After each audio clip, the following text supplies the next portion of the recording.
Question तो उसमें ये होगा ना तुम्हारे डीपीपीज में कि आपको स्टेबिलिटी बतानी है रेडिकल की, ऐसा ही कुछ था क्या?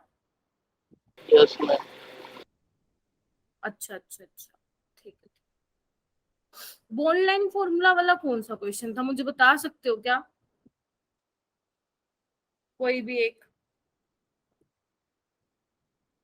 हम्म, अब सारे चुप हो गए। चलो ठीक है। बाकी किसी ने ट्राई किया डीपीपी सॉल्व करना? नो मैम, कर दिया। अच्छा ठीक है।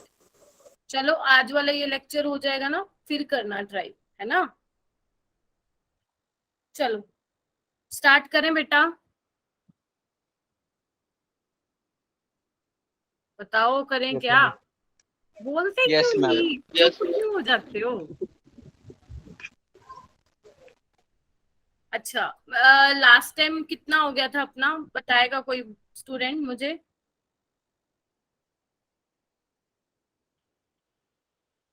बताओ लास्ट टाइम कहाँ तक करा दिया था मैंने?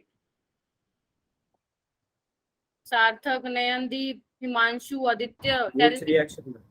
वुड्स रिएक्शन तक ही कराया था, उसके उसके आगे कुछ नहीं कराया? No ma'am. Yes ma'am, Wurtz reaction तक ही हुआ था। चलो ठीक है। अब देखो ध्यान से समझना, आज वाला लेक्चर काफी इंटरेस्टिंग और इम्पोर्टेंट होने वाला है, ठीक है?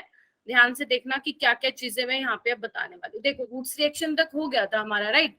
तो उसके बाद क्या है, दो और मेथड आपके बचे हुए हैं। एक तो बचा हुआ है डीकार्बोक्सिलेशन रिएक्शन और एक बचा हुआ है कोल बेस इलेक्ट्रोलिसिस। वो करने के बाद हम फिजिकल प्रॉपर्टीज पे जंप करेंगे, राइट? तो देखो यहाँ पे मैंने लिख भी रखी है डीकार्बोक्सिलेशन रिएक्शन। तो डीकार्बोक्सिलेशन रिएक्शन बच्चे क्या है, ये देखो यहाँ पे। डीकार्बोक्सिलेशन रिएक्शन का मतलब ही क्या है, CO2 का लॉस होना। क्या है? CO2 का लॉस होना। डीकार्बोक्सिलेशन में बच्चे आपको क्या दे रखा होगा, आपको एसिड दे रखा होगा, आपको बेस दे रखा होगा, और आपको कैल्शियम ऑक्साइड दे रखा होगा, और हीटिंग दे रखी होगी, ठीक है? तो कैसे रिएक्शन होगी, क्या प्रोडक्ट बनेगा, प्रोडक्ट की बच्चे मैं आपको ट्रिक बता दूंगी कि कैसे सॉल्व करना है। विद इन 5 to 10 सेकेंड्स आप प्रोडक्ट बना दोगे कि कैसे प्रोडक्ट बनेगा। उससे पहले देख लो कि रिएक्शन में हो क्या रहा है। तो एसिड प्लस बेस मिलके क्या बनाएगा बच्चे, सॉल्ट बनाएगा। आपको पता है एसिड प्लस बेस क्या कौन सी रिएक्शन होती है, न्यूट्रलाइजेशन रिएक्शन होती है, राइट? तो जब आप उसमें जब आप सॉल्ट बना लोगे, अब रिएक्शन में बहुत सारा NaOH होगा, तो जब आप उसमें NaOH के साथ आपका सॉल्ट रिएक्ट करेगा, तो बेसिकली होने क्या वाला है, यहाँ से Na2CO3 बाहर निकल जाएगा और आपका क्या मिल जाएगा, आपको एल्केन मिल जाएगा, राइट? अब यहाँ पे आता है कि मैम कैल्शियम ऑक्साइड का यहाँ पे क्या रोल है। तो देखो क्या रोल है यहाँ पे। NaOH की क्या होती है बच्चे, अगर आपने कभी देखा होगा, छोटी छोटी पैलेट्स होती है। वैसे तो सोल्यूशन भी अवेलेबल होता है लैब में, लेकिन छोटी छोटी पैलेट्स पे होती है। अगर आपने नहीं देखा है कभी कि NaOH की मैम कैसे बोल रही हैं पैलेट्स, तो आप गूगल पे सर्च कर सकते हो NaOH की पैलेट्स, ठीक है? ओके, सो वो क्या होता है, जब वो एटमॉस्फेयर की प्रेजेंस में आती है NaOH की पैलेट्स, तो है वो मॉइस्चर एब्जॉर्ब कर लेती है, तो वो क्या होता है, चिपचिपा सा हो जाता है, तो उससे रिएक्शन कराना थोड़ा डिफिकल्ट हो जाता है। तो उसके लिए कैल्शियम ऑक्साइड को यहाँ पे यूज किया जाता है, सिर्फ NaOH को ड्राई करने के लिए। बाकी ना वो यहाँ पे सॉल्वेंट की तरह बिहेव कर रहा है, ना वो कैटलिस्ट की तरह बिहेव कर रहा है। ठीक बात है मेरी? उसके बाद बच्चे देखो, अब हमें क्या करना है, अब हमें तो क्वेश्चन सोल्व करना है। तो मैंने यहाँ पे एक एग्जाम्पल लिखा हुआ है। आप सबको मेरी आवाज आ पा रही है ना बच्चे? Yes ma'am.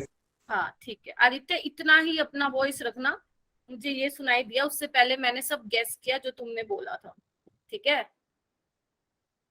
Okay, so yes ma'am. Exam. हाँ ठीक है, चलो देखो इधर CH3CH2COH, इसका नाम क्या है बच्चे, प्रोपेनोइक एसिड है, पता है ये? अब मैंने क्या किया, इसके अंदर कैल्शियम ऑक्साइड डाल दिया in the presence of heating. तो समझ जाओ, अगर एसिड दे रखा है और हीटिंग दे रखी है, तो वहां से CO2 बाहर निकलने वाला है। तो बच्चे आपको कुछ भी नहीं करना, जो आपको रिएक्टेंट दे रखा है उसमें से CO2 बाहर निकालो, और बाकी सेम का सेम वैसे का वैसे चिपका दो। CO2 बाहर निकालो, बाकी क्या है, CH3CH2H, बिल्कुल एज इट इज का एज इट इज रख दो, ठीक है?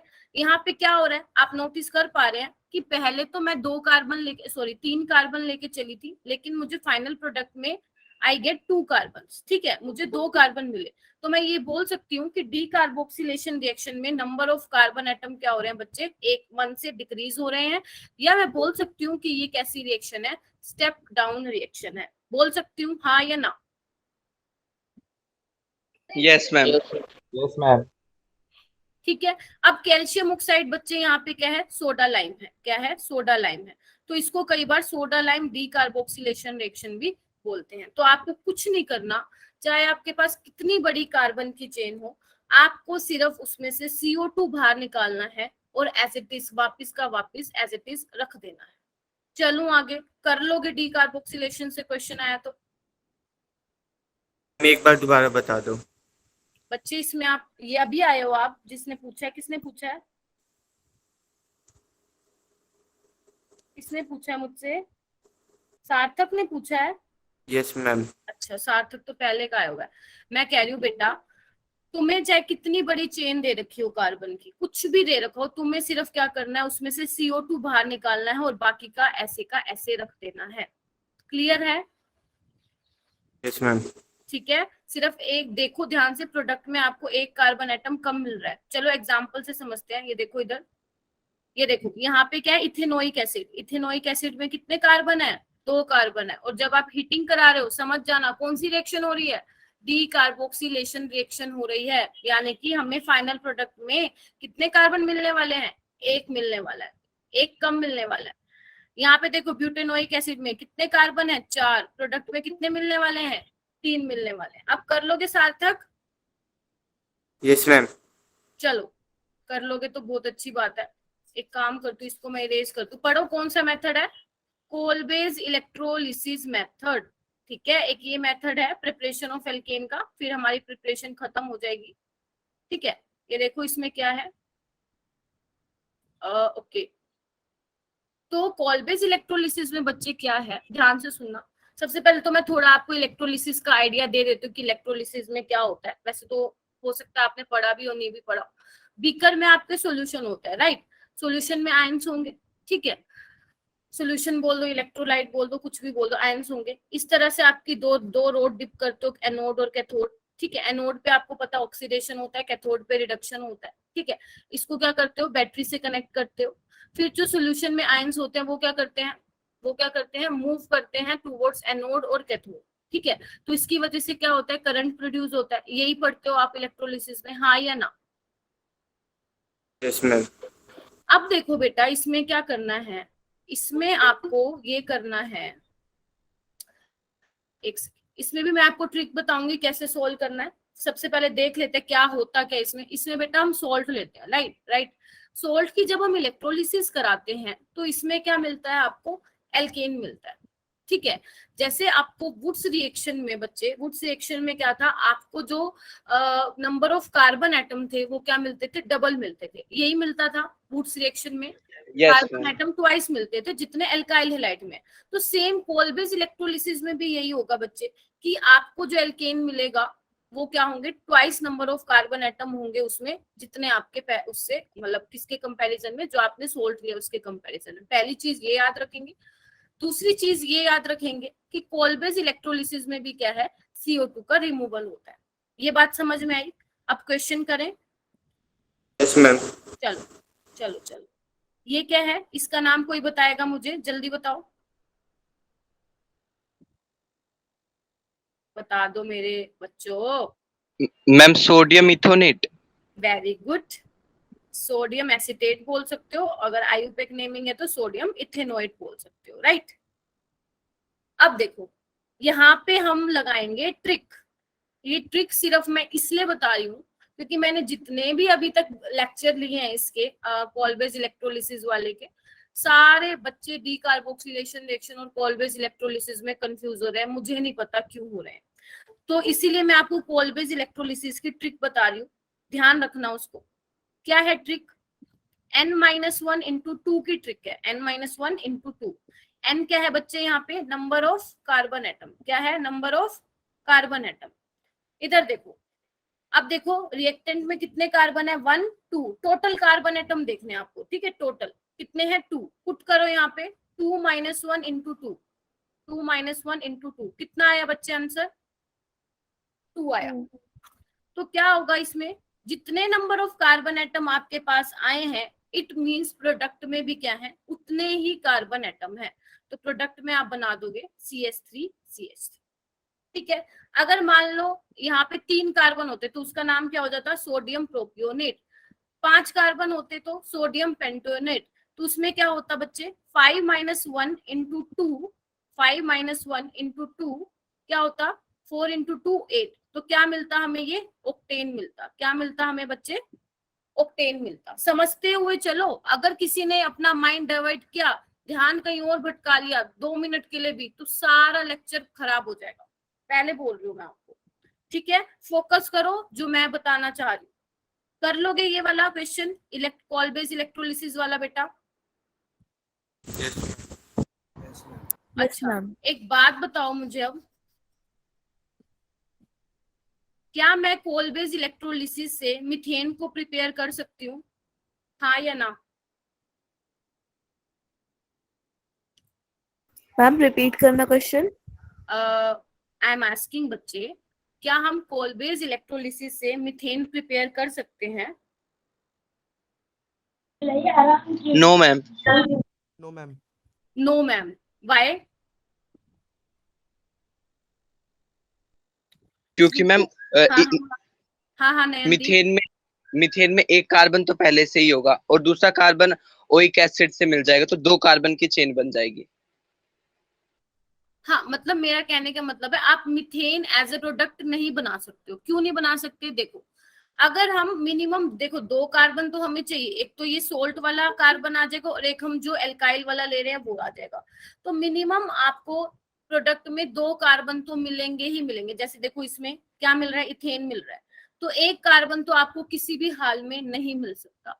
ऐसे ही प्रोपेन है, प्रोपेन भी आप प्रिपेयर नहीं कर सकते। तो यहाँ लिख सकते हो आप कि आप even number of carbon atom ही प्रिपेयर कर सकते हो। लिख लो, even number of carbon atom can prepare from coal based electrolysis। Ma'am अगर इसको डिफरेंशिएट करें वुड्स रिएक्शन से, तो मतलब यही है कि ये अनसिमेट्रिकल में भी चल जाएगा और वो सिर्फ सिमेट्रिकल ही रहता है। हाँ बिल्कुल, इसमें आप क्या बोलते हैं, जो आप सबस्ट्रेट ले रहे हैं वो आप कैसा भी ले सकते हैं, और ले लो, इवन ले लो, या कुछ भी ले लो, ये अनसिमेट्रिकल में भी चल जाएगा। लेकिन हाँ, अगर आपको प्रोडक्ट बनाना है तो उसमें फिर even number of carbon atom ही प्रिपेयर कर सकते हो। अब जैसे मैं आपको बोलूं कि आप प्रोपेन बना सकते हो, तो आप प्रोपेन किसी भी हाल में नहीं बना सकते हो कोल बेस इलेक्ट्रोलिसिस। ठीक है, ये ध्यान रखना। उसमें हम क्या ले रहे थे, एल्काइल हैलाइड ले रहे थे, और इसमें क्या ले रहे हैं, हम सोल्ट ले रहे हैं। क्लियर है श्रुति? Yes ma'am. चलें आगे। ओके, सो ये वाला मुझे क्वेश्चन जल्दी से करके दिखाओ, आपके पास 1 मिनट है। Which of the following compounds on treatment with soda lime will produce propane? इन चारों में से प्रोपेन कौन प्रोड्यूस करेगा अगर मैं उसकी रिएक्शन कराती हूँ सोडा लाइम के साथ?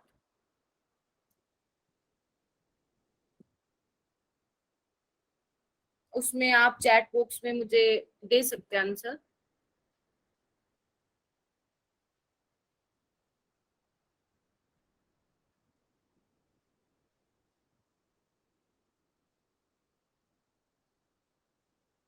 जल्दी दो बेटा।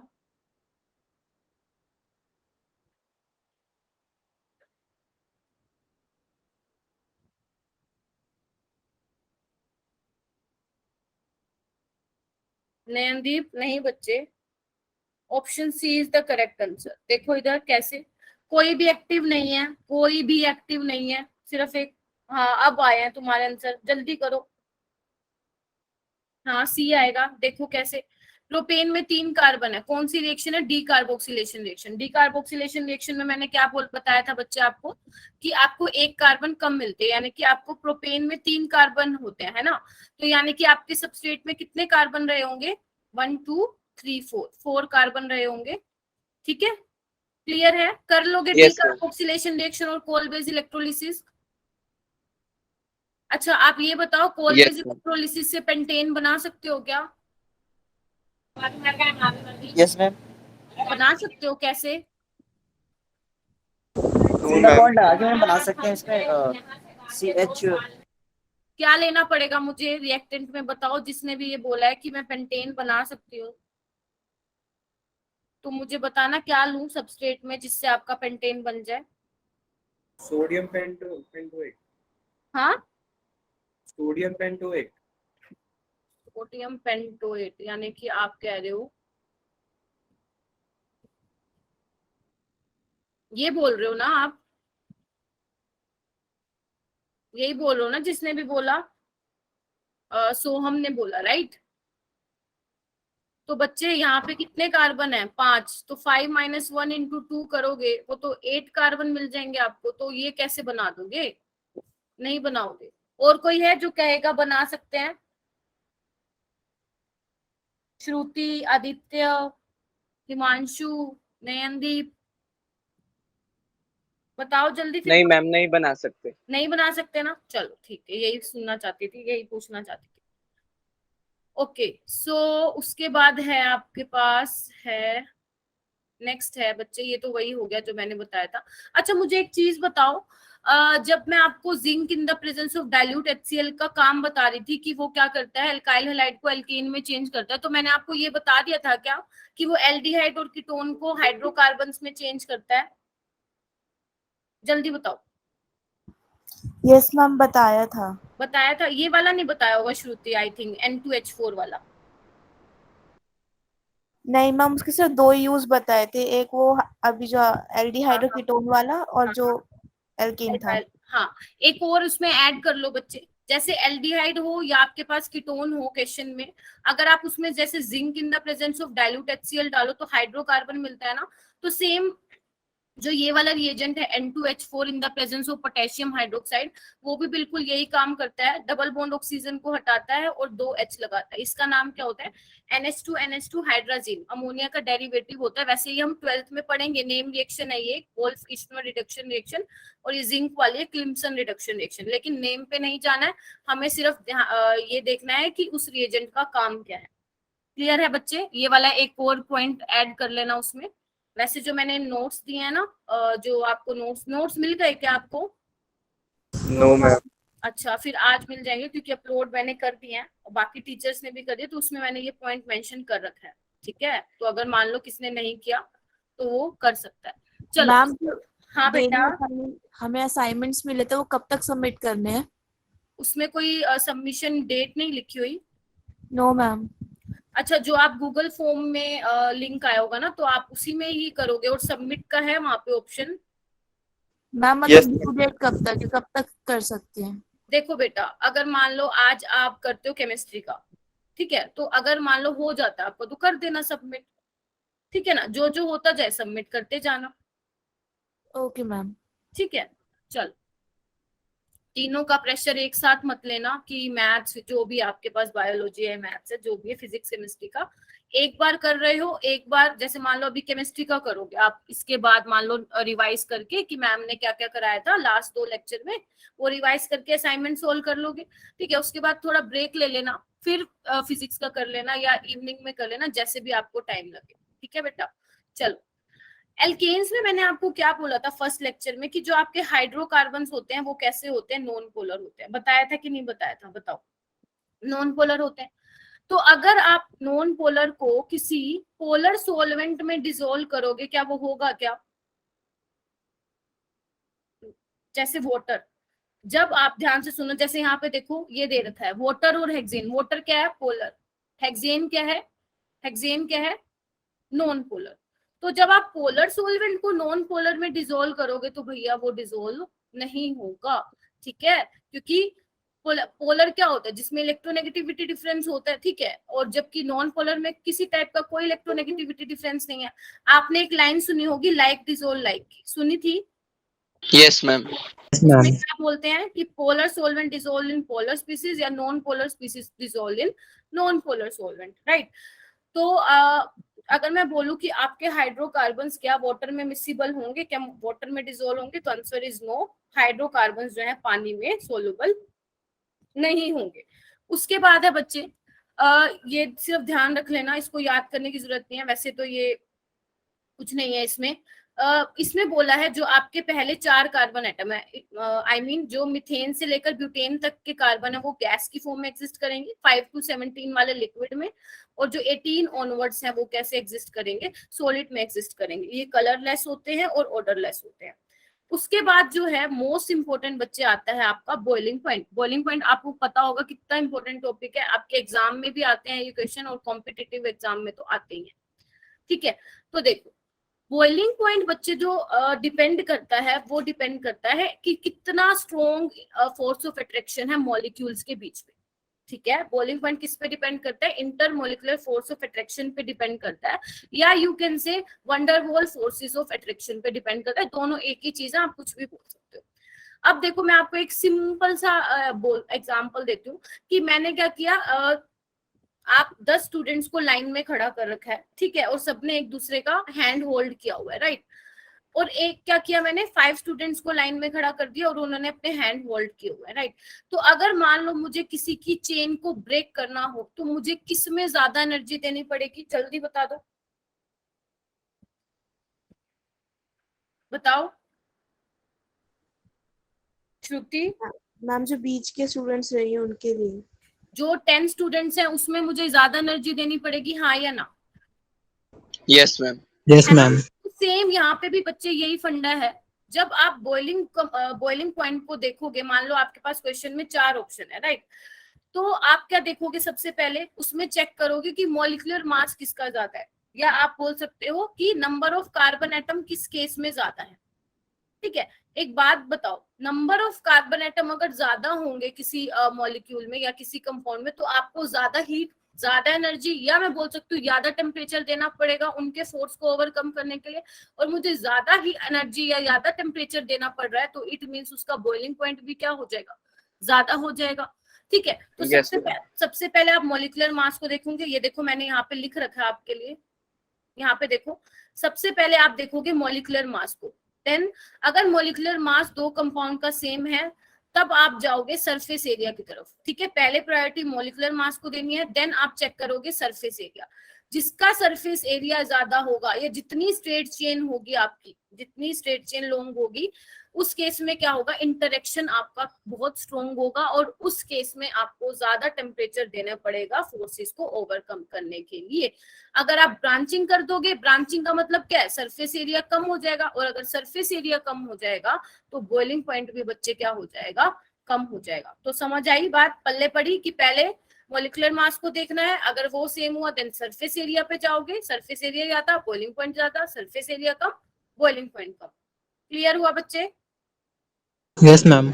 ओके, तो अगर क्लियर Yes. हुआ तो ये वाला क्वेश्चन करो, compare the boiling point of pentane, heptane, isopentane and octane. Ma'am पहले ऑक्टेन आ जाएगा, फिर हेप्टेन, देन पेंटेन, उसके बाद आइसोपेंटेन।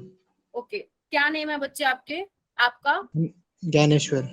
Dnyaneshwar, very good.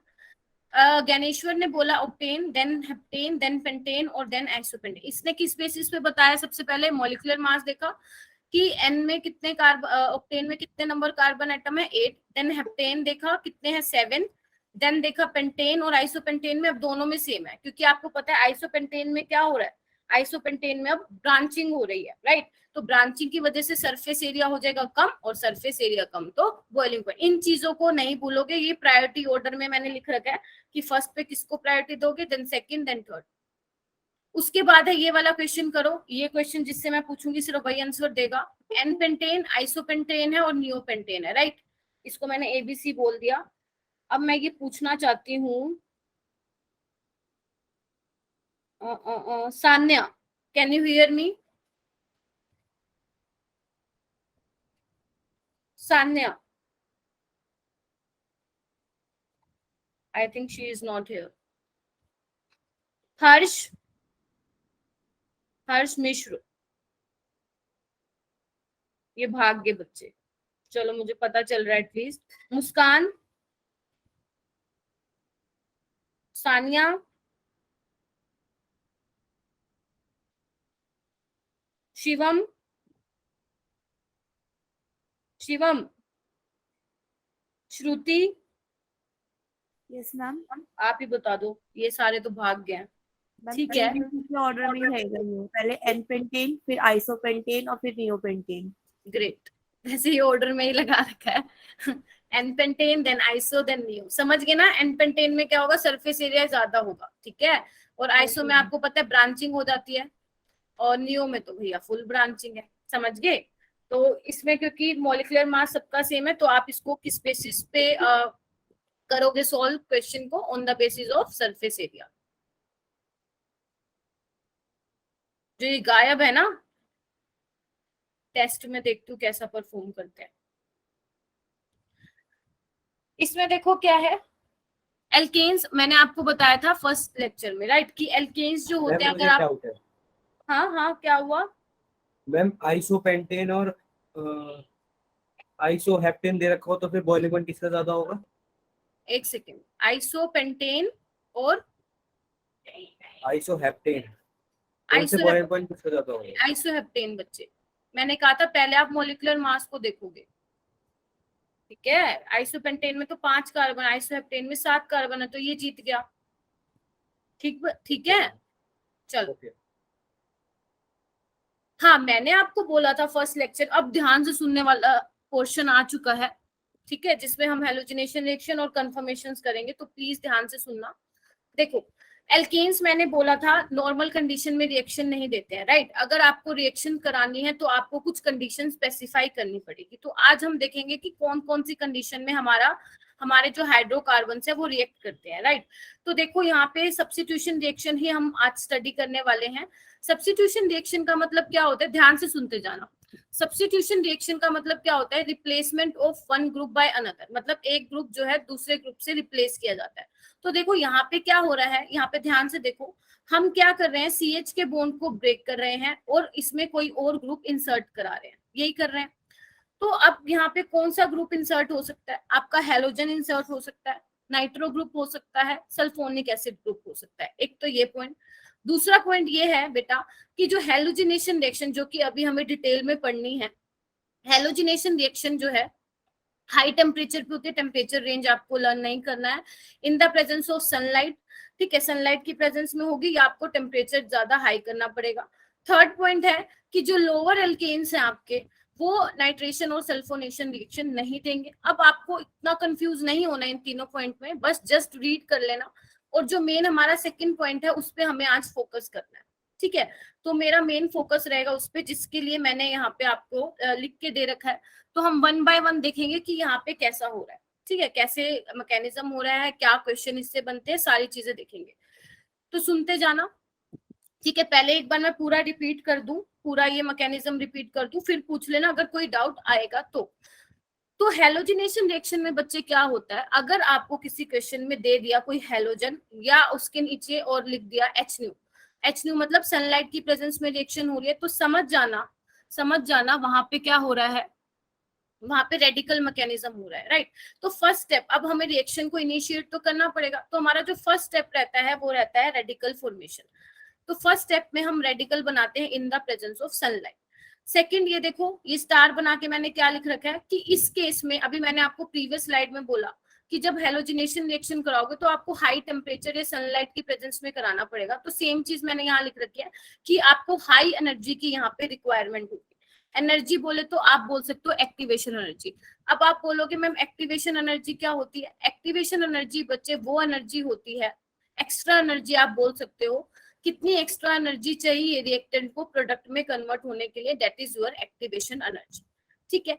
अब एक बार चेन स्टार्ट हो गई, उसके बाद क्या होता है, आगे चेन कंटिन्यू होती रहेगी। तो इस वाले स्टेप को हम क्या बोलेंगे बेटा, प्रोपेगेशन स्टेप बोलेंगे। अब क्योंकि हम एल्केन्स में हेलोजिनेशन रिएक्शन देख रहे हैं, तो मैंने क्या किया, यहाँ पे मिथेन ले लिया, राइट। और जो Cl रेडिकल यहाँ से बना था, Cl रेडिकल ले लिया। अब देखो क्या हो रहा है, प्रोडक्ट में देखो क्या मिल रहा है आपको, CH3 रेडिकल मिल रहा है, HCl मिल रहा है। ये कैसे मिल रहा होगा, अगर आप CH के बॉन्ड को होमोलिटिकली क्लीव करवाओगे, ध्यान से सुनना, अगर आप CH के बॉन्ड को होमोलिटिकली क्लीव कराओगे, और आपको मैंने बताया था फर्स्ट लेक्चर में कि हाइड्रोकार्बन्स को, या बोलूं मैं एल्केन्स को, एल्केन्स में जो CH बॉन्ड है उसको ब्रेक कराना इतना इजी नहीं है। आपको उसमें हाई टेम्परेचर, या मैं बोल सकती हूँ हाई एनर्जी देनी पड़ेगी। तो मैं ये बोल सकती हूँ कि जो आपका ये फर्स्ट वाला स्टेप है जिसमें CH बॉन्ड ब्रेक हो रहा है वो कैसा है, एंडोथर्मिक है, जिसमें आपको एनर्जी देनी पड़ेगी CH के बॉन्ड को ब्रेक करने के लिए। और आपको पता है एंडोथर्मिक में डेल्टा H का साइन क्या होता है, पॉजिटिव होता है, राइट। अब आओ नेक्स्ट स्टेप में क्या होगा, जो ये CH3 रेडिकल बना है ये फिर फर्दर किसके साथ रिएक्ट करेगा, इस Cl2 रेडिकल के Cl2 के साथ कंबाइन करेगा। अब Cl2 क्या है, पहले तो सनलाइट की प्रेजेंस में स्प्लिट होगा, होमोलिटिकल क्लीव होगा, फिर क्या होगा, ध्यान से देखो, जो Cl रेडिकल यहाँ से बनेगा CH3 उसके साथ कंबाइन होके क्या कर लेगा, CH3Cl बना लेगा। अब आप मुझे ये देखो, इसमें ये बताओ कि CH3 रेडिकल ज्यादा स्टेबल है या CH3Cl ज्यादा स्टेबल है, जल्दी बताओ। CH3Cl। क्योंकि आपने क्यों बोला कि मैम रेडिकल स्पीसीज बहुत ज्यादा रिएक्टिव है और CH3Cl क्या है, अब स्टेबल हो चुका है, उसने अपने 4 बॉन्ड कंप्लीट कर लिया, सिग्मा बॉन्ड बन रहा है बेसिकली प्रोडक्ट में। तो प्रोडक्ट अगर स्टेबिलिटी की तरफ जाता है तो आपको पता होगा, और नहीं पता तो अभी याद कर लो, अगर प्रोडक्ट स्टेबिलिटी की तरफ जाता है तो वो रिएक्शन कैसी रहती है बच्चे, वो रिएक्शन रहती है एक्सोथर्मिक रिएक्शन रहती है, और उसमें डेल्टा H क्या रहता है, नेगेटिव रहता है, ठीक है। अब क्या होगा, ये वाला स्टेप रिपीट होता जाएगा, मतलब CH3Cl बन गया, अब वो फिर फर्दर Cl रेडिकल के साथ कंबाइन कर लेगा, फिर और कुछ बना तो फिर Cl2 के साथ कंबाइन कर, तो ये चलते चलते रिपीट होता जाएगा, इसलिए मैंने यहाँ पे मेंशन नहीं किया। लेकिन फिर क्या होगा, एक पॉइंट ऐसा आएगा जब आपकी रिएक्शन कहीं ना कहीं तो जाके रुकेगी, जब ये सारे जो हमने रिएक्टेंट लिए हैं एक टाइम पे तो खत्म होने भी स्टार्ट होंगे ना, तो एक पॉइंट पे क्या होगा, चेन स्टॉप हो जाएगी। तो जब चेन स्टॉप होगी तो क्या होगा, जो रेडिकल बन के निकल रहे थे हर जगह से वो कंबाइन होना स्टार्ट हो जाएंगे, Cl रेडिकल कंबाइन हो जाएंगे, और CH3 रेडिकल कंबाइन हो जाएंगे। अब टर्मिनेशन वाले में बच्चे सेकंड पॉइंट वो देखो, इसमें क्या है, जो आपस में ये कंबाइन हुए हैं CH3, अब इसमें भी क्या है, प्रोडक्ट जो है ज्यादा स्टेबल है रिएक्टेंट से, तो मैं ये बोल सकती हूँ कि इस केस में भी सेकंड वाले पॉइंट में भी एक्सोथर्मिक रिएक्शन होगी, या मैं ये बोल सकती हूँ कि डेल्टा H क्या होगा, नेगेटिव होगा। क्लियर है इतनी बात, कोई मैंने ऐसा नहीं बताया जो आपने पहली बार सुना हो।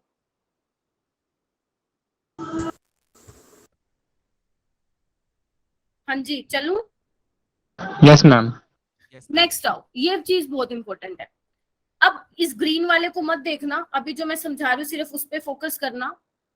देखो, जो एक्सपेरिमेंटली रिएक्टिविटी देखी गई हैलोजेंस की हैलोजिनेशन रिएक्शन में, वो मिली आपको एक्सपेरिमेंटली, फ्लोरीन सबसे ज्यादा reactive, then chlorine, bromine, iodine, इसको याद रखोगे, दिमाग में अभी फिट कर लो। सेकंड में देखो क्या लिखा हुआ है, rate of replacement of hydrogen of alkene, ये पॉइंट बहुत इंपॉर्टेंट है और इससे क्वेश्चन भी आते हैं। अब देखो, मैंने आपको जब मैं मैकेनिज्म बता रही थी तो उसमें मैं बेसिकली क्या कर रही थी बच्चे, CH के बॉन्ड को ब्रेक करके होमोलिटिकली रेडिकल बना रही थी। तो अगर मान लो आपके पास क्वेश्चन आता है, मैं भी आपको 2 क्वेश्चन कराऊंगी भी सही, जिसमें आपको ये बताना है कि इनमें से कौन सा रेडिकल निकलेगा, तो आपको ध्यान देना है, आपको ट्राई करना है, पहले टर्शरी रेडिकल अगर बन रहा है उस वाले कंपाउंड में तो आप वो बनाओगे, नहीं बन रहा तो सेकेंडरी बनाओगे, अगर सेकेंडरी भी नहीं बन रहा तो आपके पास एक ही पॉसिबिलिटी है कि आपको प्राइमरी रेडिकल बनाना पड़ेगा, क्योंकि टर्शरी रेडिकल जैसे कार्बोकेटाइन में tertiary carbocation is more stable than secondary and secondary is more stable than primary, same radical में भी यही फंडा है, टर्शरी वाला ज्यादा stable than secondary and then primary. एक ये चीज ध्यान रखोगे। तो अगर कोई पूछे कि रेट किसमें फास्ट होगा तो आप बोलोगे मैम जिसमें टर्शरी रेडिकल बनेगा उस केस में रेट क्या होगा, फास्ट होगा, मतलब रिएक्शन जो है उस केस में फास्ट होगी, रेडिकल जल्दी बनेगा। अब देखो यहाँ पे मैंने ग्रीन वाले उसमें क्या लिख रखा है बॉक्स में कि rate is inversely proportional to activation energy, ये आपके हर जगह काम आएगा, जब हम केमिकल काइनेटिक्स पढ़ेंगे तो उसमें भी ये वाला काम आएगा।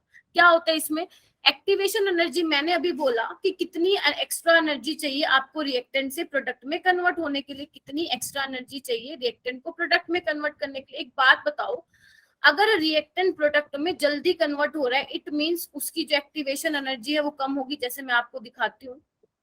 ये देखो, एक आपके पास है ये वाला पाथ जहां से आपको रिएक्टेंट से प्रोडक्ट में बनाना है, और एक है ये वाला पाथ, ठीक है। ये क्या दिखा रहा है, ये इसकी एक्टिवेशन एनर्जी है, सपोज मैं इसको EA1 दे देती हूँ, और ये वाली इसकी एक्टिवेशन एनर्जी, इसको EA2 दे देती हूँ। तो आप मुझे बताओ रिएक्शन कौन सी फास्ट होगी, EA1 वाली या 2 वाली? हम 2 वाली, क्योंकि 2 में क्या है, जो ये बैरियर है जो हमें क्रॉस करके प्रोडक्ट बनाना है, या मैं बोलूं एक्टिवेशन एनर्जी जो है इस केस में हमें कम चाहिए, और अगर कम चाहिए तो भैया फिर रिएक्टेंट से प्रोडक्ट जल्दी बनेगा। तो इसलिए मैंने बोला है कि जितना ज्यादा रिएक्शन का रेट होगा एक्टिवेशन एनर्जी उतनी ही क्या होगी, कम होगी, यही मैंने बोला है। ठीक है, उसके बाद यहाँ पे आओ, यहाँ पे ये लिख रखा है फ्लोरिनेशन बहुत वायलेंट होता है, उसको कंट्रोल करना, इसलिए ये थोड़ा बता रखा है कि उसकी रिएक्टिविटी ज्यादा हो। अब इस पे आओ, जो ये ग्रीन में पॉइंट लिखे हुए ये आपके लिए इंपॉर्टेंट होने वाले हैं, ध्यान से सुनना। अगर आपको एक्टिवेशन एनर्जी वाला समझ में आ गया तो ये 2 पॉइंट झकास मस्त से समझ आ जाएंगे। देखो 2 फैक्टर हैं जो रिएक्टिविटी को डिटरमाइन करते हैं। फर्स्ट क्या है, लोअर द, ध्यान से सुनना, lower the positive value of activation energy for the chain propagation step more reactive is the halogen. पहले तो मेरी सुनो, एक्टिवेशन एनर्जी क्या है, रिएक्टेंट से प्रोडक्ट में कन्वर्ट हो रहा है, तो जितनी कम वैल्यू होगी एक्टिवेशन एनर्जी की, रिएक्टेंट से प्रोडक्ट में जल्दी बनेगा। और अगर मान लो मैं आपको बोलूं कि फ्लोरीन और क्लोरीन है, ठीक है, तो इसमें से कौन जल्दी, मतलब किस केस में एक्टिवेशन एनर्जी कम होगी, तो आपका क्या आंसर होगा बताओ। मैम समझ नहीं आया है, वह दोबारा बता मैं दीजिए। ये बोल रही हूँ बच्चे, अगर मान लो एक्टिवेशन एनर्जी कम है, मतलब क्या है, रिएक्टेंट से प्रोडक्ट में जल्दी बन रहा है, ठीक है, ये बात समझ में आई। उसके बाद मैं ये बोल सकती हूँ कि जितना रिएक्टिव हैलोजन होगा, मान लो जैसे फ्लोरीन और क्लोरीन है, फ्लोरीन की रिएक्टिविटी ज्यादा है, तो फ्लोरीन अगर ज्यादा रिएक्टिव है तो वो वाला काम क्या होगा, जल्दी होगा रिएक्टेंट से प्रोडक्ट में कन्वर्ट होने वाला, हाँ या ना, अब समझ में आया गणेश? Yes ma'am. तो अगर मैं बोलूं फ्लोरीन और क्लोरीन में से किसकी एक्टिवेशन एनर्जी कम है, तो आपका आंसर क्या होगा, जल्दी बताओ। Ma'am chlorine. क्लोरीन होगा, then chlorine, then bromine, then iodine. और देखो मैंने यहाँ क्या लिख रखा है, चेन प्रोपेगेशन स्टेप की एक्टिवेशन एनर्जी की बात कर रही हूँ, क्योंकि चेन इनिशिएशन में तो आपको बहुत ज्यादा एक्टिवेशन एनर्जी चाहिए थी, तो ये किसके लिए पॉइंट एप्लीकेबल है, first point chain propagation step के लिए एप्लीकेबल है। नेक्स्ट आओ, नेक्स्ट पॉइंट में क्या लिखा है, डेल्टा एच की वैल्यू जितनी नेगेटिव होगी उतना ही रिएक्टिव हैलोजन होगा। अब ये भी स्टेटमेंट जस्टिफाई कर रही है। डेल्टा एच नेगेटिव होने का क्या मतलब है बच्चे, की रिएक्शन आपकी क्या है, एक्सोथर्मिक रिएक्शन है। और मैंने बोला कि अगर जब प्रोडक्ट स्टेबल बनता है रिएक्टेंट से, तब आपकी एनर्जी हीट क्या होती है, रिलीज होती है। तो अगर प्रोडक्ट स्टेबल है तो वो जितनी जल्दी प्रोडक्ट बनेगा, फिर भैया उतनी जल्दी उतनी ज्यादा एक्सोथर्मिक रिएक्शन होगी। तो मैं बोल सकती हूँ फ्लोरीन अगर ज्यादा रिएक्टिव है तो उस केस में जो क्या है, वो जल्दी जल्दी प्रोडक्ट बनाएगा, प्रोडक्ट स्टेबल बनेगा, और उस केस में क्या होगी, आपकी डेल्टा एच की वैल्यू क्या रहेगी, नेगेटिव रहेगी। बताओ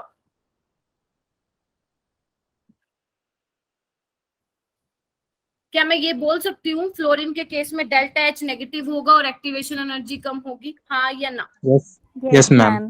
सारे बोलो, थम्स अप दो मुझे जल्दी चैट बॉक्स में, क्योंकि सारे चुप बैठे हो, जल्दी रेज हैंड नहीं, थम्स अप चैट बॉक्स में।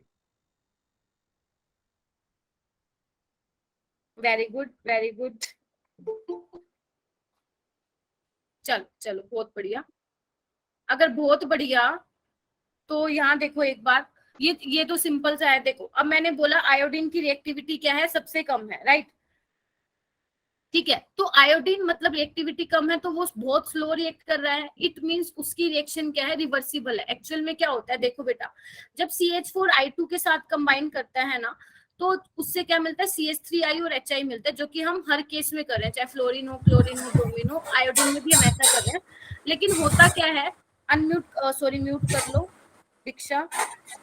तो ये क्या होता है, इसमें जो HI निकलता है ना बच्चे, जो इसमें HI प्रोड्यूस होता है वो क्या होता है, स्ट्रॉन्ग रिड्यूसिंग एजेंट होता है। तो ये क्या करता है, रिड्यूसिंग एजेंट का मतलब क्या है, जो दूसरे को रिड्यूस करेगा और खुद को ऑक्सीडाइज करेगा।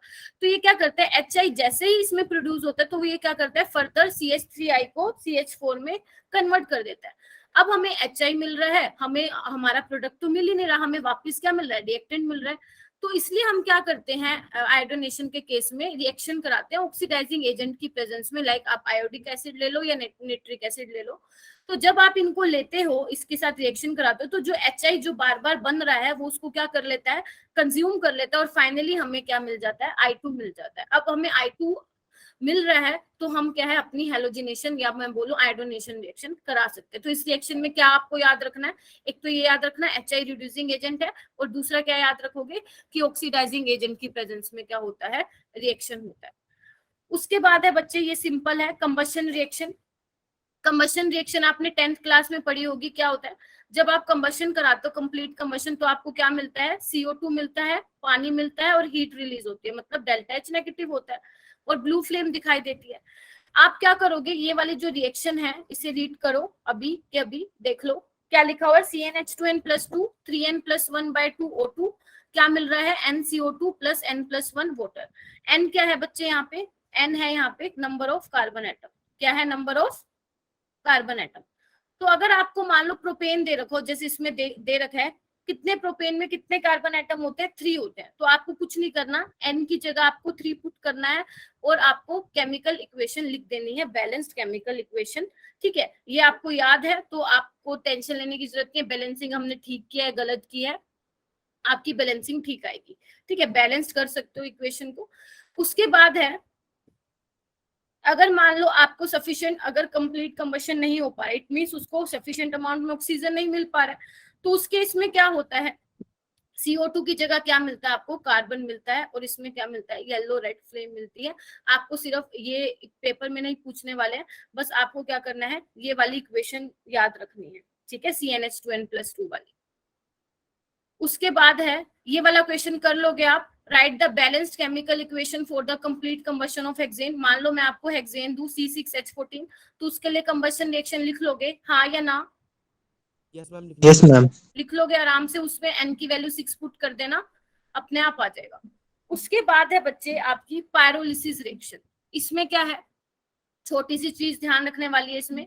पायरोलिसिस का मतलब ये होता है बच्चे कि अगर आपको हायर एल्केन को लोअर एल्केन में तोड़ना है, डिकम्पोज करना है, तो उसके लिए पायरोलिसिस वाला मेथड है। इसमें जस्ट पायरोलिसिस का मतलब होता है, पायरो मतलब फायर और लिसिस का मतलब ब्रेकिंग, या आप इसको क्या बोल सकते हो, क्रैकिंग भी बोल सकते हो। तो जब हायर एल्केन को आप हाई टेम्परेचर देते हो तो उसमें से कैसी आवाज आती है, ऐसे क्रैकिंग, पट पट पट की आवाज आती है। तो क्या होता है, जो हायर एल्केन्स होते हैं वो ब्रेक होना स्टार्ट हो जाते हैं, क्रैकिंग होनी स्टार्ट हो जाती है, और जब वो डिकम्पोज होना स्टार्ट होते हैं तो आपको कुछ इस टाइप से लोअर एल्केन्स मिलते हैं। इसमें मेजर माइनर क्या है आपको ध्यान नहीं रखना है, आप जस्ट एक बार इसको जब पढ़ो, ये चैप्टर पढ़ो, तो एक बार उसको देख लेना, गो थ्रू कर लेना कि पायरोलिसिस में हायर एल्केन से लोअर एल्केन मिलते हैं, जिसमें ऐसे कुछ प्रोडक्ट्स मिलते हैं। ठीक है, मेन अगर आप ध्यान दो, अगर आप मुझसे पूछो मैम इन तीनों में से कौन सा ज्यादा इंपॉर्टेंट है, तो ये पूछ लेते हैं कई बार ABC करके कि कौन से प्रोडक्ट मिलेंगे, तो इसको थोड़ा ध्यान रखना कि इसमें एल्कीन एल्केन ये सब मिलते हैं। ठीक है, बस इसमें ये ध्यान रखने वाली बात है, करना चाहो कर लेना, नहीं करना चाहो तो आपकी मर्जी, कभी कभी आ जाता है, बाकी कर लोगे तो फायदे में रहोगे।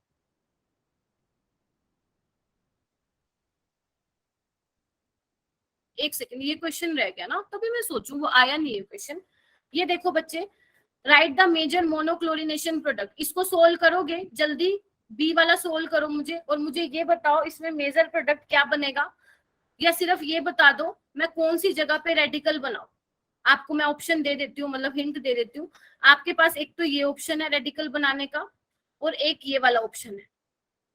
अब आप कहोगे मैम इसमें नहीं बनाएंगे CH3 में, तो वो एक ही बात है, ये तीनों मिथाइल ग्रुप सेम है।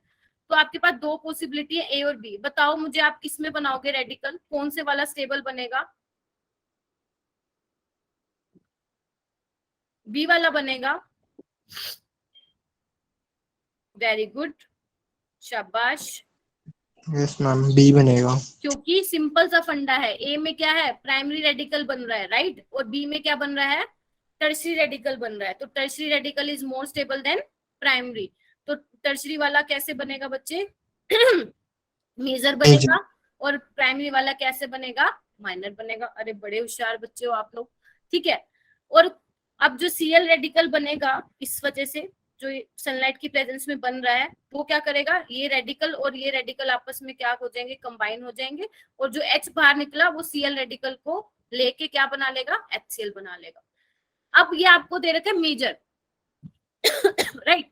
अगर मान लो पेपर में या टेस्ट में या किसी में भी ये लिखा आ जाए कि राइट द मोनोक्लोरिनेशन प्रोडक्ट, सिर्फ मोनोक्लोरिनेशन प्रोडक्ट, तो आपको यहाँ पे बताना पड़ेगा कि कितनी पॉसिबिलिटी है, मतलब आपको सारी पॉसिबिलिटी दिखानी पड़ेगी। फिर आपको ये प्राइमरी वाला भी काउंट करना पड़ेगा उसमें, और टर्शरी वाला भी। अगर उन्होंने मेजर पूछ लिया, फिर आप सिर्फ ये वाला बताएंगे। ठीक है, ओके। ए वाला करो, ए वाले में भी बेटा दो पॉसिबिलिटी है, एक तो इसमें रेडिकल ब्रेक हो सकता है और एक इसका वाला हो सकता है। एक H को मैंने इस तरह से दिखा दिया, A या B, बताओ कौन सा बनाऊं, A या B। बी।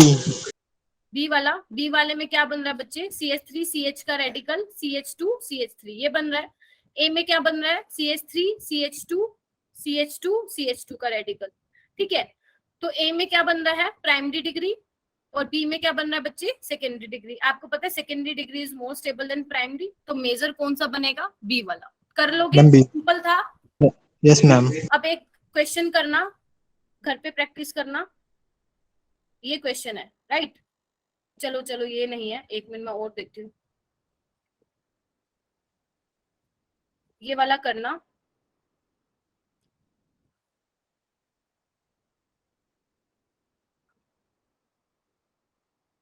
ठीक है, और उसमें बताना कि जब इसकी रिएक्शन करवाई Cl2 के साथ तो क्या प्रोडक्ट मिलेगा। ठीक है, ये ट्राई करना। अगर किसी ने ट्राई कर लिया तो मुझे एक काम करना, लेक्चर के एंड में बताना कि मैम आपने एक क्वेश्चन बताया था, इसका आंसर ये है। ठीक है, लिख लिया। Yes, ma'am. चलो उसके बाद ये कर लोगे, ये कर लोगे। उसके बाद आते हैं आज का फेवरेट और मैं बोलूंगी सबसे इंटरेस्टिंग टॉपिक होने वाला है कंफर्मेशंस। पढ़ा हुआ है ये कंफर्मेशंस बच्चे आपने पहले? Yes, ma'am. चलो फिर तो अच्छी बात है, फिर तो अच्छी बात है। देखो कंफर्मेशंस, एल्केन्स के केस में हम ये कंफर्मेशन स्टडी करते हैं। फर्स्ट चीज आपको पता है एल्केन्स में क्या होता है, सिंगल बॉन्ड होता है। जैसे आपको यहाँ पे ये मैंने कार्बन दिखा रखा है, ये कार्बन है और सपोज ये हाइड्रोजन है, तीनों। ठीक है, ये हाइड्रोजन है। अगर मैं आपको बोलूं कि एल्केन्स में जो ये सिंगल बॉन्ड होते हैं राइट, तो ये ध्यान रखोगे आप, जो ये सिंगल बॉन्ड होते हैं इसके अराउंड जो रोटेशन होती है बच्चे, वो बहुत ज्यादा फास्ट होती है। क्या होती है, बहुत ज्यादा फास्ट रोटेशन होती है। तो उस रोटेशन से क्या होता है कि ये H इसकी जगह पे आ जाता है, ये H इसकी जगह पे, ये इसकी जगह पे, इसकी जगह, मतलब क्या होता है, रोटेशन की वजह से अलग अलग अरेंजमेंट मिलती है आपको एटम्स की, जिसको क्या बोला जाता है, कंफर्मेशंस बोला जाता है। और यू कैन से कन्फर्मर्स और रोटामर्स। रोटामर्स क्यों बोला, क्योंकि आपने सिंगल बॉन्ड के अराउंड रोटेशन कराई है। जैसे ये पेन है, पेन आपको दिख रहा होगा मेरे हाथ में, आप क्या करोगे, एक तो ये कार्बन है और एक ये कार्बन है, और ये क्या है, सिंगल बॉन्ड है। ठीक है, तो मैं क्या करना है इसमें, कंफर्मेशन में क्या करना होता है बच्चे, एक कार्बन को फिक्स रखना होता है और दूसरे कार्बन को सिंगल बॉन्ड के अराउंड क्या करना होता है, सॉरी, रोटेट करना होता है। तो आप देख पा रहे हो ये रोटेट हो रहा है, देख पा रहे हो? Yes, ma'am. ठीक है, तो सेम ऐसी ही रोटेशन होती है, जिसकी वजह से क्या होता है, जब आप रोटेशन करते हो तो अलग अलग अरेंजमेंट्स मिलती हैं आपको एटम्स की। अब है सेकंड पॉइंट, देखो, electron distribution of sigma bond is not disturbed due to rotation about its axis, hence permits free rotation around CC bond. मतलब ये कह रहे हैं जब आप रोटेशन कराते हो और जो इलेक्ट्रॉन डिस्ट्रीब्यूशन है वो सेम का सेम रहेगा। ऐसे नहीं होगा कि आपका इलेक्ट्रॉन डिस्ट्रीब्यूशन डिस्टर्ब हो रहा हो। बस आप क्या कर रहे हो बच्चे कि आप सिर्फ रोटेशन करा रहे हो, आपको अलग अलग अरेंजमेंट्स, आपको अलग अलग कंफर्मेशंस मिल रही हैं, और हमें वही स्टडी करना है कि कौन कौन सी कंफर्मेशंस इसमें मिलने वाली है। तो सबसे पहले केस है जो आपके एनसीईआरटी में भी है, इथेन का केस है। अगर आपसे कोई पूछे कि पॉसिबल नंबर ऑफ कंफर्मेशंस कितने मिलेंगे, कंफर्मर्स कितने मिलेंगे, तो आपका आंसर होगा बच्चे इनफाइनाइट नंबर ऑफ कंफर्मर्स मिलेंगे। बहुत इनफाइनाइट नंबर ऑफ मिलते हैं। अब हम इनफाइनाइट तो नहीं पढ़ पाएंगे, एक एक को देखना, पता नहीं फिर तो कभी खत्म ही नहीं होगा। तो इसमें बच्चे दो एक्सट्रीम केसेस हैं जो हमें स्टडी करने हैं, कौन कौन से, इक्लिप्स कंफर्मेशन और एक स्टैगर्ड कंफर्मेशन। ठीक है, ये इसके नाम दिए गए हैं, जैसे मैं कह रही हूँ ना, अरेंजमेंट्स मिलती हैं अलग अलग एटम्स की, या मैं बोलूँ कंफर्मेशंस मिलती हैं, तो उस कंफर्मेशन के नाम है। तो इथेन के केस में हम मेजर दो कंफर्मेशन स्टडी करते हैं, एक इक्लिप्स और स्टैगर्ड। मैं आपको ब्यूटेन का भी केस बताऊंगी ताकि आपको चीजें और क्लियर हो जाए, लेकिन सबसे पहले हम इथेन देख लेते हैं, क्योंकि इथेन सिंपल है तो इसका बेसिक सीख लेते हैं, ताकि जब हम ब्यूटेन के स्ट्रक्चर बनाए तो उसमें आपको कोई डाउट ना हो। उसके बाद देखो बच्चे, सोहर्स प्रोजेक्शन हम देखेंगे कैसे बनते हैं, न्यूमन देखेंगे कैसे बनता है, फिर उनकी स्टेबिलिटी कंपेयर करेंगे। देखो न्यूमन को आप ऐसे इमेजिन कर सकते हो, कारपेंटर सोहर्स इस तरह से, ये क्या है, कार्बन है, और ये समझ सकते हो आप कोई उसके ऊपर एटम लगे हुए, ये आगे की तरफ लगे हुए हैं दोनों, और ये क्या लगे हुए हैं, दोनों पीछे की तरफ लगे हुए हैं। अब 2D पे कैसे बनाएंगे भैया, वो इंपॉर्टेंट है, क्योंकि हमें अगर पेपर में ड्रॉ करने हो तो पेपर में कैसे बनाएंगे 2D में, वो देखते हैं। अब मेरी बात सुनो ध्यान से, अब मेरी बात सुनो ध्यान से। अभी तो शायद आपको इसकी इंपॉर्टेंस ना पता चले, लेकिन जब आप आगे पढ़ोगे ना स्टीरियो आइसोमर, जब आपको एनेंशियोमर बताने होंगे, जब आपको बताना होगा मीजो कंपाउंड है, वहां पे सोहोर्स और न्यूमन प्रोजेक्शन का बहुत ज्यादा यूज होने वाला है। तो अभी से सीख लो ताकि आगे जाके आपको मुश्किल ना हो। म्यूट कर लो जिसने भी अनम्यूट कर रखा है बेटा। तो देखो हम सोहोर्स प्रोजेक्शन बनाते हैं, देखना ध्यान से मैम क्या कर रहे हैं। देखो मेरे को क्या कर रही हूँ मैं, यहाँ पे मैंने इथेन का लिया स्ट्रक्चर, राइट? बोलो हाँ। Yes, ma'am. Yes, ma'am. Yes अब मैंने क्या किया, इनको नाम दे दिया ए और बी। जिसको आता है वो भी देखेगा, जिसको नहीं आता उसको तो देखना ही है।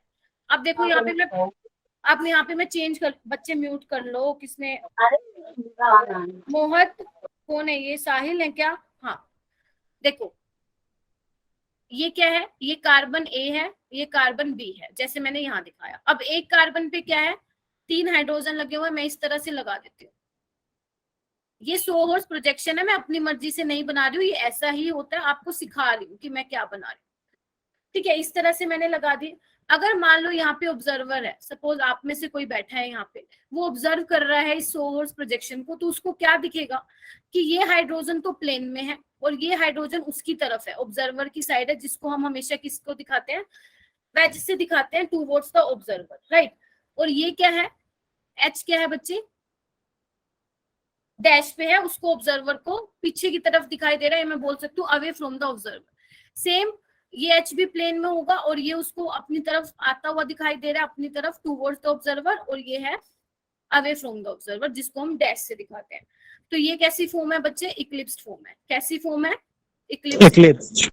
उसके बाद अगर मुझे इसको स्टैगर्ड में चेंज करना हो, अब मैं क्या कर रही हूँ, बार बार रोटेशन कैसे करवा रही हूँ कि एक कार्बन को फिक्स रख रही हूँ, दूसरे की रोटेशन करा रही हूँ। तो मैं क्या करती हूँ, ए वाले कार्बन को मैं फिक्स रखती हूँ, जैसा है वैसे ही रखती हूँ। ठीक है, इस तरह से मैं फिक्स रखती हूँ। इसको क्या किया मैंने, यहाँ देखो, इस वाले बी वाले कार्बन को मैं 180 से रोटेट कर रही हूँ। जो एच ऊपर है वो नीचे आ जाएगा, जो वेज पे है वो पीछे चला जाएगा, और डैश पे वाला आगे चला जाएगा।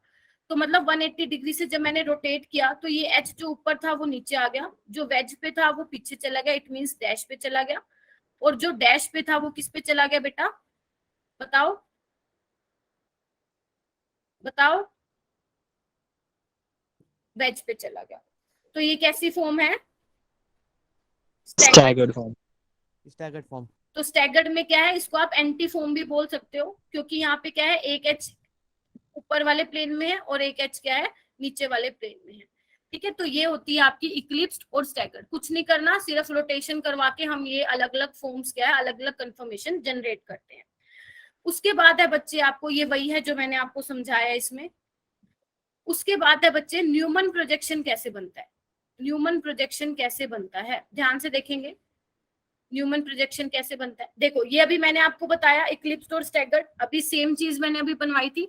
तो देखो इसमें क्या करोगे आप, जब हम कुछ भी इस सोहोर्स से मान लो कोई भी प्रोजेक्शन बनाए, चाहे वो न्यूमन हो या फिशर प्रोजेक्शन हो, तो उसमें हम ये अंडरस्टैंडिंग रखेंगे बच्चे अपने में कि जो ये वाला कार्बन है वो हमेशा फ्रंट वाला कार्बन कंसीडर करेंगे, और जो ये आगे वाला हम इसको हमेशा बैक साइड वाला कार्बन कंसीडर करेंगे। और अगर कोई क्वेश्चन करना हो तो हम ऐसे ही समझ के करेंगे। तो अगर न्यूमन प्रोजेक्शन में बनाऊं तो बच्चे देखो, ये वाला जो कार्बन है ये क्या है, फ्रंट वाला कार्बन है, और ये जो मैंने बैक, ये जो सर्कल से दिखाया है ये क्या है, बैक साइड वाला कार्बन है। एक्चुअल में क्या होता है बच्चे, ये एक दूसरे के बिल्कुल, ये देखो हैंड को देखो मेरे, ये एकदम इसके पीछे होता है, दिखाई भी नहीं देता कार्बन कार्बन के बीच में बॉन्ड। लेकिन क्योंकि हम 2D पे दिखा रहे हैं तो 2D पे तो हमें ऐसे ही दिखाना पड़ेगा ताकि सामने वाला समझ सके, जैसे कि अब मैं आपको समझा रही हूँ। तो अब देखो फ्रंट वाले कार्बन पे एक हाइड्रोजन क्या लगा हुआ है, नीचे लगा हुआ है, लगा दो नीचे। एक क्या लगा हुआ है, लेफ्ट में लगा हुआ है, लगा दो। एक क्या, ये LR क्या है, लेफ्ट राइट है, लगा दो। बैक साइड वाले कार्बन पे एक हाइड्रोजन नीचे है, लगा दो। एक लेफ्ट पे है, लगा दो, और एक क्या है, राइट पे है, लगा दो। एक्चुअल में क्या है, ये हाइड्रोजन फिर बोल रही हूँ एक दूसरे के पीछे है, लेकिन 2D में हम 3D नहीं दिखा सकते, तो इसलिए मैं आपको समझाने के लिए दिखा रही हूँ। पेपर में भी, बुक में भी आपको ऐसे ही बने हुए दिखाई देंगे। इसमें क्या है, ये कैसी है, इक्लिप्स कन्फर्मेशन है। कैसी है, इक्लिप्स्ड है। स्टैगर्ड कैसे बनेगी बच्चे, सेम फ्रंट वाला और बैक साइड वाला कार्बन ड्रॉ करो। ये देखो ये फ्रंट वाला, इसमें हाइड्रोजन क्या लगा हुआ है, ऊपर लगा हुआ है। ठीक है, एक लेफ्ट पे लगा हुआ है और एक क्या लगा हुआ है बच्चे, राइट पे लगा हुआ है। यहाँ पे देखो स्टैगर्ड में क्या है, बैक साइड वाले पे एक नीचे लगा हुआ है, एक लेफ्ट पे लगा हुआ है और एक किस पे लगा हुआ है, राइट पे लगा हुआ है। तो ये कैसी कंफर्मेशन है, जल्दी बोलो। Staggered. स्टैगर्ड। बाकी सब भी बोलो बेटा, सो गए क्या? Staggered. No ma'am. हाँ गुड, नहीं सोए तो सुबह सुबह सोना भी नहीं चाहिए, ठीक है, सुबह सुबह माइंड फ्रेश रखना चाहिए अपना। चलो अब हम देखेंगे बच्चे स्टेबिलिटी। स्टेबिलिटी है सबसे इंपॉर्टेंट स्टैगर्ड और इक्लिप्स में। पहले तो मेरी बात ध्यान से सुन लो, स्टेबिलिटी कैसे कंपेयर करनी है। आपको दिख रहा है स्टैगर्ड में जो ये हाइड्रोजन है आपस में क्या है, एक दूसरे से दूर दूर है, मतलब दूर दूर है तो इनके क्लाउड, इलेक्ट्रॉन क्लाउड में रिपल्शन कम होगी। अगर रिपल्शन कम होगी तो एनर्जी भी कम होगी। तीसरी चीज स्टेबिलिटी मैक्सिमम होगी। आप बोल सकते हो, याद रख सकते हो कि energy is inversely proportional to stability. Eclipse में क्या होगा बच्चे, देखो ये सारे हाइड्रोजन एक दूसरे के पीछे हैं, ये हाइड्रोजन क्या है, एक दूसरे के पीछे हैं, तो क्या होगा, इलेक्ट्रॉन क्लाउड में रिपल्शन होगी, मैक्सिमम रिपल्शन होगी तो एनर्जी भी मैक्सिमम होगी और स्टेबिलिटी भी क्या होगी, कम होगी। तो आपसे कोई पूछे स्टैगर्ड और इक्लिप्स में कौन सा ज्यादा स्टेबल होगा, तो आप बोलोगे स्टैगर्ड वाला मैम ज्यादा स्टेबल होगा due to less repulsion and minimum energy. ये वाली चीज क्लियर है, स्टेबिलिटी वाली, जल्दी बताओ। Yes, ma'am, clear है. उसके बाद है बच्चे, ये है इंपॉर्टेंट डाइहेड्रल एंगल। एक्चुअली क्या हुआ, जब मैं अपने लास्ट बैच ले रही थी फ्राइडे और सैटरडे को, तो उसमें मैंने थोड़ा सा मतलब बताया तो था मैंने डाइहेड्रल एंगल, लेकिन शायद बहुत अच्छे से कन्वे नहीं किया था स्टूडेंट को। तो मैं अब आपको बता देने वाली हूँ कि एक्चुअल में डाइहेड्रल एंगल क्या होता है। तो ध्यान रखना बच्चे, डाइहेड्रल एंगल क्या होता है, डाइहेड्रल एंगल बोल दो या बोल दो टॉर्शनल एंगल क्या होता है। टॉर्शनल एंगल, तो जो एटम, सुन लो ध्यान से, जब दो एटम अगर प्लेन में है, दो एटम अगर प्लेन में है तो उनके बीच के एंगल को हम बोलते हैं डाइहेड्रल एंगल। जैसे ये देखो, मैं आपको एक बार ये दिखाती हूँ, ये देखो, इधर देखो, जो ये H है यहाँ पे देखो, ये H प्लेन में है और ये वाला भी H प्लेन में है। ये तो हम वेज और उससे दिखा रहे थे डैश से। तो जब ये H और H जो प्लेन में है तो इनके बीच जो एंगल बनेगा दैट इज कॉल्ड, बताओ, that is called dihedral angle. Dihedral angle, you can say torsional angle. ठीक है, अब देखो इधर, अब ये क्या है, दोनों H एटम क्या है, प्लेन में है, राइट। तो प्लेन में है यानी कि इनके बीच का ये एंगल क्या होगा, डाइहेड्रल होगा। क्योंकि इक्लिप्स में क्या होता है बच्चे, हाइड्रोजन एक दूसरे के पीछे होते हैं, ठीक है, तो उनमें किसी तरह का कोई डाइहेड्रल एंगल नहीं होता, 0 डिग्री का डाइहेड्रल एंगल होता है। जब अगर मैं इसको मान लो 60 डिग्री से रोटेट करती हूँ, 60 डिग्री से रोटेट करती हूँ, तो आपको ये H यहाँ मिलेगा, ये वाला H यहाँ मिलेगा, ये वाला H यहाँ मिलेगा, इस टाइप से मिलेगा। तो ये दोनों H, मान लो ये दोनों क्या है, प्लेन में है। अगर प्लेन में है तो इनके बीच का बच्चे एंगल कितना है, 60 डिग्री। पूरा कितना है, पूरा कितना है, पूरा 120 होगा और हाफ कितना होगा, 60। तो अगर कोई पूछ ले, ध्यान से सुनना, इथेन के केस में डाइहेड्रल एंगल कितना होता है, स्टैगर्ड के केस में 60 डिग्री, और इक्लिप्स के केस में कितना होता है बच्चे, 0 डिग्री। 0 degree. अब मेरी एक बात और ध्यान करो, जब मैं इसको रोटेट करवा रही हूँ सिंगल बॉन्ड के अराउंड, तो मुझे क्या हो रहा है, अलग अलग कंफर्मेशंस मिल रही हैं। तो इसमें बच्चे जब मैं रोटेट करवा रही हूँ तो इसमें बॉन्ड लेंथ और जो बॉन्ड एंगल है वो सेम रहेगा। बॉन्ड एंगल 120 का ही रहने वाला है। और बॉन्ड लेंथ मतलब ऐसा नहीं है कि कार्बन हाइड्रोजन का एक में बॉन्ड छोटा हो जाएगा, एक में बॉन्ड बड़ा हो जाएगा, नहीं, bond length and bond angle will remain same. सिर्फ क्या चेंज हो रहा है, कोई मुझे बता पाएगा, रोटेशन से सिर्फ कौन सा एंगल चेंज हो रहा है, मैम पोजीशन से डाइहेड्रल एंगल चेंज हो रहा है। जैसे देखो, पहले 0 डिग्री था, अब 60 डिग्री से रोटेट किया तो उसका डाइहेड्रल एंगल क्या होगा, 60 डिग्री। ऐसे ही फर्दर रोटेट करोगे, डाइहेड्रल एंगल चेंज होते रहेंगे। तो आप जब रोटेशन करते हो क्या होता है, आपका डाइहेड्रल एंगल चेंज होता है बस, या टॉर्शनल एंगल बोल सकते हो। बॉन्ड लेंथ और bond angle will remain same. Repulsion को आप यहाँ पे बच्चे टॉर्शनल स्ट्रेन भी बोल सकते हो, एक ही बात है। अब जो मैंने आपको इथेन में कंफर्मेशंस बनाए हैं बच्चे, अब हम सेम चीज क्या करेंगे, हम सेम चीज ब्यूटेन में देखेंगे, क्योंकि ब्यूटेन में क्या है, नंबर ऑफ कार्बन एटम ज्यादा है। तो आप अच्छे से चीजों को एनालाइज कर सकते हो कि यहाँ पे कैसी कैसी फॉर्म बनेगी। अब उसमें हमने क्या है, मेन 2 फॉर्म देखी थी, स्टैगर्ड और इक्लिप्स। ब्यूटेन में क्या है, हम 3 मेन फॉर्म देखेंगे, कंफर्मेशन देखेंगे, एक इक्लिप्स और एक गौशे और एक स्टैगर्ड। तो हम स्टार्ट करते हैं। देखो बस 5-7 मिनट लूंगी आपके। देखो ये ब्यूटेन है, सपोज मैंने इसको ए बी कार्बन दे रखा है। अब मैं क्या करती हूँ, मैं न्यूमैन प्रोजेक्शन बनाती हूँ अपनी मर्जी से। आपकी मर्जी, आप स्टैगर्ड से स्टार्ट करना चाहते हैं स्टैगर्ड से स्टार्ट करो, इक्लिप्स से स्टार्ट करने वालों इक्लिप्स से करो। मैं यहाँ पे इक्लिप्स से करने वाली हूँ। तो देखो जो ये ए वाला कार्बन है, सपोज ये डॉट वाला ए वाला कार्बन है, इस पे क्या लगे हुए हैं, 2 हाइड्रोजन और 1 CH3। तो मैंने क्या किया, जो बल्कि ग्रुप है, आप भी यही करेंगे, जो बल्कि ग्रुप होते हैं ट्राई करना उसको प्लेन में ही लो, क्योंकि प्लेन में क्या होता है, रिपल्शन नहीं होती है प्लेन में अगर होता है तो। और यहाँ पे क्या लगे हुए हैं, 2 H लगे हुए हैं, तो मैंने इस तरह से लगा लिए। सेकेंड वाले जो मैंने इसको बैक साइड मान लिया कार्बन, इस पे भी क्या लगा हुआ है, 1 CH3 लगा हुआ है और 2 क्या लगे हुए हैं, H लगे हुए हैं। तो ये कैसी फॉर्म है, जल्दी बताओ, जल्दी बताओ। इक्लिप्स। इक्लिप्स। और अगर मैं पूछूं इसमें डाइहेड्रल एंगल कितना है, तो कितना होगा, 0 डिग्री। 0 डिग्री। Very good. उसके बाद क्या हो रहा है, मैं कह रही हूँ रोटेशन से हम क्या कर रहे हैं, डाइहेड्रल एंगल चेंज कर रहे हैं। अब देखो इसमें एक काम मैं क्या कर रही हूँ कि फ्रंट वाले को बिल्कुल एज इट इज रखूंगी, सिर्फ जो बैक साइड वाला कार्बन है उसको मैं रोटेट करूंगी। तो देखो ये बैक साइड वाला जो कार्बन है, ये पूरा एंगल कितना है बच्चे, 120 डिग्री है। तो जब 60 डिग्री से रोटेट करूंगी तो हाफ 60 डिग्री कहाँ आ जाएगा, यहाँ कहीं आ जाएगा। तो मैं ऐसे बना दूं इसको, ध्यान से देखो, फ्रंट वाला सेम रखूंगी इस तरह से, और जब 60 डिग्री से रोटेट कराया तो ये CH3 यहाँ आ जाएगा, ये H यहाँ आ जाएगा और ये H यहाँ आ जाएगा। अब बताओ इन दोनों के बीच में कितना एंगल है, जल्दी। 60 डिग्री मैम। Very good. इसका नाम होता है, कौन बोल रहा है ये, और भी बोलो सारे, गोशे। गोशे फॉर्म होती है, इसको आप स्क्यू फॉर्म भी बोल सकते हैं। ठीक है जी। अब इसके बाद मैं फिर इरेज कर देती हूँ, कोई बात नहीं, आपको समझाना है ना, अच्छे से समझाती हूँ। चलो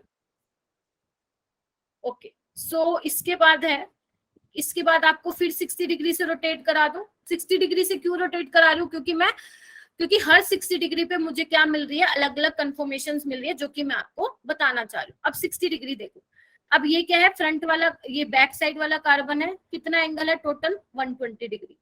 तो जब 60 डिग्री से रोटेट कराओगे, ये CH3 यहाँ आ जाएगा, ये H यहाँ चला जाएगा और ये वाला H यहाँ चला जाएगा। तो देखो मैं ऐसे बनाऊं, ठीक बना रही हूँ क्या, फ्रंट वाला एज इट इज रखूंगी, ठीक है। और यहाँ पे देखो CH3 कहाँ पहुंच गया, यहाँ पे पहुंच गया, और H कहाँ पहुंच गया, यहाँ, और ये वाला H यहाँ पहुंच गया। ठीक है, इसका नाम होता है, ये होता है पार्शली इक्लिप्स्ड। क्या होता है, पार्शली इक्लिप्स्ड। पार्शली क्यों बोला, क्योंकि फुल्ली इक्लिप्स्ड में क्या है, दोनों बल्कि ग्रुप एक दूसरे के पीछे हैं। अब इसमें ग्रुप में तो पीछे है, लेकिन CH3 के साथ H है, तो मतलब यहाँ पे कम रिपल्शन होने वाली, इसलिए इसको बोला पार्शली इक्लिप्स्ड। तो अगर आप, मैं पूछूं इसमें डाइहेड्रल एंगल बच्चे कितना है, CH3 और CH3 के बीच में, 120। वेरी गुड, क्योंकि 60 + 60 120। नेक्स्ट आओ, अब देखो ये पूरा कितना है, 120 है। अब मुझे 60 डिग्री से रोटेट कराना है, तो 60 डिग्री कहीं यहाँ पे आ जाएगा। तो मैं ये बना दूं, ध्यान से देखो, फ्रंट वाला सेम रखूंगी, कोई चेंज नहीं होगा, ठीक है। तो अब CH3 यहाँ आ जाएगा, रोटेशन करने पे H यहाँ आ जाएगा और H यहाँ आ जाएगा। अब कितना का डाइहेड्रल एंगल है इन दोनों में, 60 डिग्री। नहीं ना, मैम, ना, 180 हाँ 180 डिग्री, 60 + 60 + 60 180 डिग्री। और ये कैसी फॉर्म है बच्चे, स्टैगर्ड फॉर्म है। अगर आपसे कोई पूछे कि मैक्सिमम टोर्शनल एंगल कितना होगा, तो मैक्सिमम होगा 360 डिग्री, जब पूरा का पूरा रोटेट करके वापस हम सेम उसी पे ही आ जाएंगे। ठीक है, वापस आप रोटेट करते जाओगे तो ये अलग अलग फॉर्म आपको मिलती जाएंगी, लेकिन हमें मेन 4 ही मैं आपको दिखाना चाहती थी, इसलिए दिखा दिए मैंने आपको। तो अगर आपसे कोई पूछे बच्चे ऑर्डर ऑफ स्टेबिलिटी बता दो, तो क्या होगी स्टेबिलिटी का ऑर्डर, पहले स्टैगर्ड हो गया। एक मिनट, ज्ञानेश्वर नहीं बोलेंगे, हाँ आदित्य बताओ, बताओ आदित्य, दीक्षिता आप बताओ, गुंजन, हर्ष, हिमांशु, मोहद, आबिद, सुन रहे हो, आप yes, बताओ स्टेबिलिटी का ऑर्डर। मैम पहले स्टैगर्ड होगा, फिर पार्शियल इक्लिप्स्ड, फिर नहीं गॉसियस। नहीं नहीं बच्चे, गॉसिय होगा बच्चे पहले, फिर पार्शली वाला होगा, फिर होगा इक्लिप्स। इक्लिप्स वालों को तो पीछे ही छोड़ना है, क्योंकि इक्लिप्स में बिल्कुल ग्रुप एक दूसरे के पीछे जा रहे हैं बच्चे, तो उसमें रिपल्शन ज्यादा होगा। ठीक है, तो अच्छा, इसको मैम, याद रखेंगे। मैम, हाँ, जिसमें रिपल्शन ज्यादा होगा मैम उससे मतलब फिर वो एंड हो जाएगी इसकी स्टेबिलिटी। रिपल्शन ज्यादा होगा तो स्टेबिलिटी कम हो जाएगी ना। Okay ma'am. ठीक है, यस मैम। अगर एनर्जी का ऑर्डर पूछूं तो एनर्जी का ऑर्डर क्या लगाओगे? अरे म्यूट कर लो। हाँ, एनर्जी का ऑर्डर बताओ, कौन बताएगा? मोहित आप बताओगे? Nayandeep, Nayandeep yes ma'am. कहाँ गुम थे? जल्दी बताओ कहाँ गुम थे। मैम कहीं पे नहीं था, मैम सुन रहा था। हाँ बताओ, एनर्जी का ऑर्डर क्या लगाऊं? स्टैगर्ड। अच्छा, स्टेबिलिटी स्टैगर्ड की ज्यादा, एनर्जी भी उसी की ज्यादा होगी। श्रुति आप बताओ, श्रुति श्रीवास्तव। हाँ बच्चे, एनर्जी का ऑर्डर क्या होगा? मैम पहले इक्लिप्स होगा, फिर पार्शियल इक्लिप्स, फिर गॉसियन, फिर स्टैगर्ड। वेरी गुड, उल्टा हो जाएगा क्योंकि energy is inversely proportional to stability. ठीक है, तो पहले क्या रहेगा आपका? इक्लिप्स की एनर्जी, देन पार्शली, फिर गोशे और फिर स्टैगर्ड। अब देखो यहाँ पे जैसे मैं इसको रोटेट कर रही हूँ, तो इसका मतलब ये नहीं कि मुझे बिल्कुल भी एनर्जी नहीं देनी पड़ेगी, देनी पड़ेगी, लेकिन वो एनर्जी क्या होती है? रूम टेम्परेचर पे अवेलेबल होती है। यहाँ मैंने एनर्जी लिख रखी है, इतनी होती है, आपको लर्न नहीं करना है। जस्ट ये ध्यान रखो कि रूम टेम्परेचर पे हमें आराम से इतनी एनर्जी मिल जाती है कि हम क्या कर सकते हैं, इजिली जो है रोटेशन कर सकते हैं। और ये रोटेशन इतनी फास्ट होती है कि आपस में बहुत जल्दी इंटर कन्वर्ट होते हैं, लाइफ टाइम इनका बहुत कम होता है, हम इनको आइसोलेट नहीं कर सकते हैं। इसलिए तो हम ब्यूटेन का ये वाला स्ट्रक्चर स्टडी करते हैं, क्योंकि हमें ये पढ़ना है कि ऐसे कुछ कन्फर्मेशंस, क्योंकि हमारा टॉपिक है, तो ये पढ़ना था कि हमें कैसी कैसी कन्फर्मेशंस होती हैं।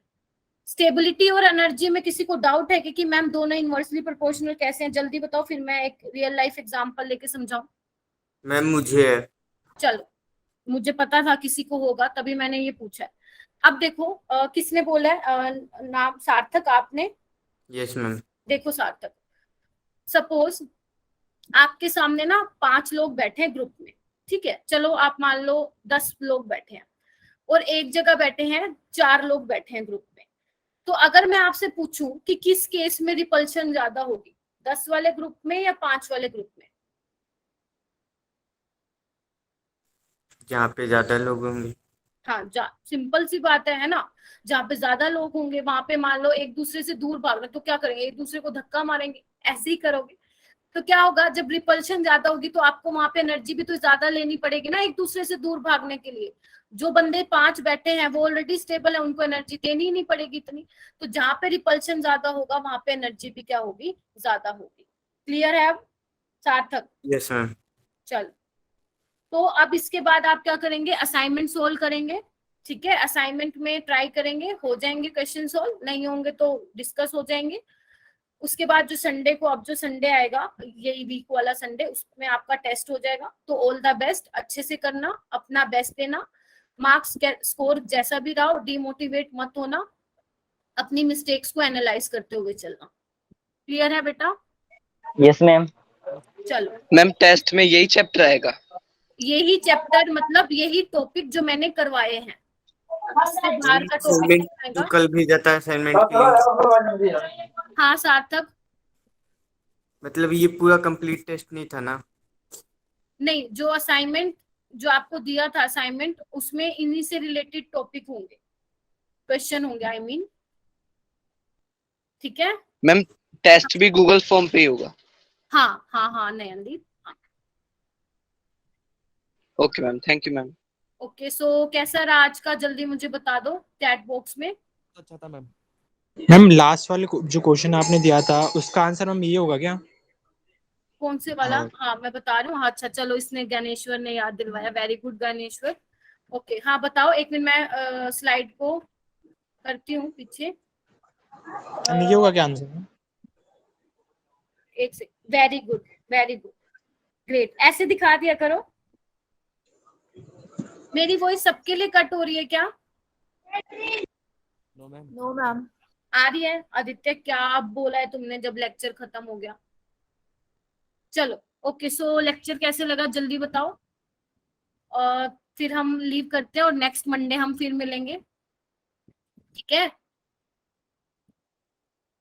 Yes ma'am. अच्छा, आई